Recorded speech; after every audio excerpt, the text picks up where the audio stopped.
In Islamabad, an anti-terrorism court has issued non-bailable arrest warrants for PTI founder Imran Khan, his wife Bushra Bibi, Khyber Pakhtunkhwa, Chief Minister Aliamin Gandapur, and 93 others. This follows violent protests by PTI supporters last week that left 6 dead, including 3 Rangers officials. The charges include attempted murder, terrorism, and criminal intimidation. Meanwhile, the federal government has established a joint task force to trace the perpetrators of an alleged malicious campaign targeting state institutions. The PTI claims 12 party supporters were killed by law enforcement during recent protests, accusations the government denies, labeling the reports as fake propaganda using AI-generated visuals. In other news, Prime Minister Shehbaz Sharif will attend the One Water Summit in Riyadh this week, emphasizing Pakistan's climate resilience initiatives. During his visit, he will engage in bilateral talks and highlight Pakistan-Saudi investment progress. Moreover, the Supreme Court has granted the government more time to clarify its stance on continuing the Audio Leaks Inquiry Commission. The delays come amid law and order challenges. Justice Aminuddin Khan stated the court awaits government directives before proceeding further. Lastly, Pakistan's inflation eased to 4.9% in November,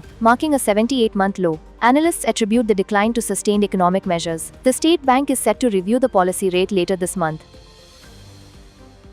The UN Secretary General has revealed Gaza now has the world's highest rate of child amputees per capita, many undergoing surgery without anesthesia. 8 trucks trickling into Gaza fail to meet desperate needs, with UN agencies warning of impending famine. Israeli airstrikes continue on Gaza's Jabalia and Abasan al-Kabira, while Fatah and Hamas meet in Cairo to discuss reopening the Rafah crossing. The war has killed over 44,466 Palestinians in Gaza, with 105,358 wounded. In Lebanon, Israeli attacks have killed nearly 4,000 while Oprisha and injured over 16,000 since the conflict began. The Israeli military reported detecting 2 Hezbollah missiles aimed at Mount Dov or Sheba farms occupied by Israel. The missiles caused no casualties, landing in open areas. Meanwhile, Israel's foreign minister defended ceasefire enforcement against Hezbollah violations, insisting operatives south of the Litani River must retreat. France reiterated the need for all sides to respect the fragile Lebanon ceasefire. The ICC chief warns international law faces unprecedented threats amid mounting pressure. The court remains resolute, issuing arrest warrants against Netanyahu, a former Israeli defense minister, and a Hamas leader,